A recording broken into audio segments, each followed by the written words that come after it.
All right, so we are getting familiar with our data. And as a reminder, our investigative question is how representative is Congress of the population they are elected to represent? And so I see here we have in this table our 117th House member data. And the first thing that catches my attention is it looks like there are only 433 cases, and each case is a representative in the House, but I would have expected 435. So just to see what's going on here, we do have this table. We can switch between this table that looks is like a spreadsheet view for us. We could also switch to case card view where we view each representative's information one at a time. But I'm going to keep it in table view. And we also have over here a text box, which gives us more information about the data that's in the table. And so I see we have data context. We know that we're focusing on representatives from the year 2021 to 2022.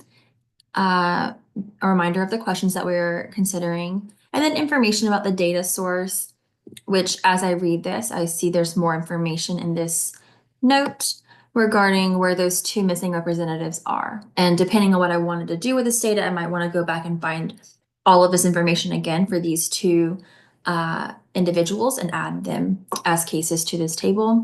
That's not what our focus is going to be on for right now. Right now, we just want to focus on what are the variables in our table. And in CODAP, we call those variables attributes. So the way we can explore that is we can hover over each column heading, and we'll see, for example, first name is the first name of the representative. We have this middle name, middle initial, and or nickname of the representative, which seems partially filled in. We have our last name, our state. These are all pretty self-explanatory. Then we get to the state district, and I see that, for example, this first representative is in North Carolina, and North Carolina's 12th district to be specific.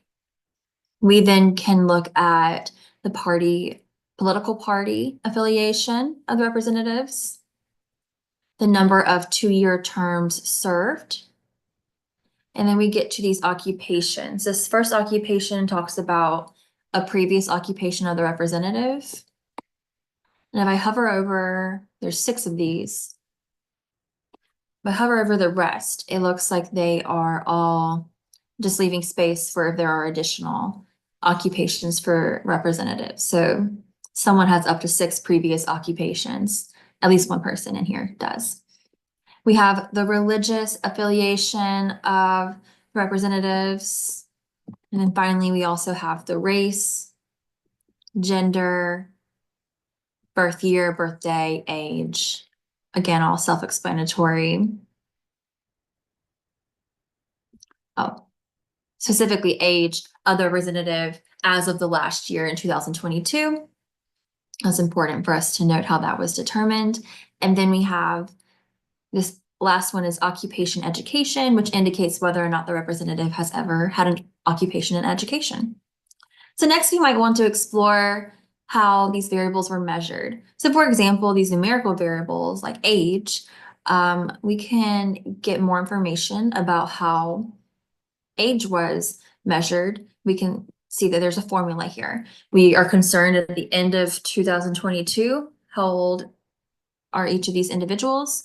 So we're subtracting from 2002 this birth year, which you'll remember that is that's one of our attributes. So what this table does is it will take all of the entries in this column and subtract those from 2022 to generate this age column. I'm also curious how occupation education was determined here. If I explore if there's a formula, there's not a formula. There is a way that CODAP could use logic formulas to, for example, say if occupations 1 through 6 output education, then bring yes here. That's not what was done. It could have also just been put in manually, just something you might be curious about. But let's really get into what questions we would like to ask of this data and how we might use it to explore our investigative question. The first thing that I'm interested in is who are the representatives in my state of North Carolina. So one way to explore that is we can create a hierarchy by taking state and dragging it all the way to the left. And then you can scroll up and down. We see that the data is now grouped by state. And for ease of access, I can sort this in alphabetical order. I know North Carolina was already at the top, but scroll a little bit to find North Carolina. And what that will do is highlight all of the North Carolina House of Representatives for this house here. So I see there are 13 over here by the index. I see there's 13. And I see that there are, looks like more Republicans, which is not really surprising. I am curious though, for party, is it just not representative, Republicans and Democrats, or do we have independents? For example, I know Senator Bernie Sanders is an independent. Are there independents in this house? So I could just quickly make a graph and drag party over. And then it does show me that there's only Democrats and Republicans, at least in this house. And these blue items are the North Carolinians, because that's what's highlighted in my table. Right. I might also be interested in how representative the numbers of representatives per state are of the populations that they are serving. So, for example, I would expect states with smaller number of or smaller populations like Wyoming or Rhode Island to have less representatives than larger states like California and Texas. So I can explore that by clicking on Wyoming. I see there is one representative, Liz Cheney. If I click on Rhode Island, it also aligns with my assumption that there's only two. There's a smaller number. Let's compare that to California and Texas.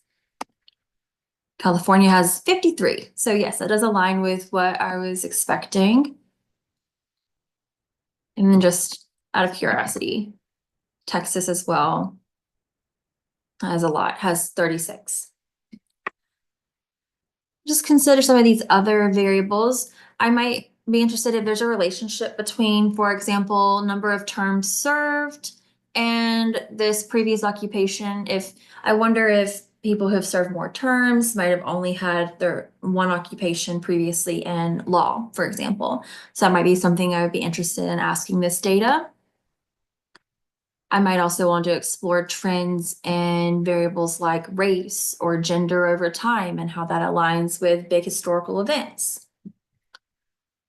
And then I might also want to find some summary statistics for some of these numerical variables like age or number of years, number of terms served. I might just find that interesting. So there's another thing that I might ask this data.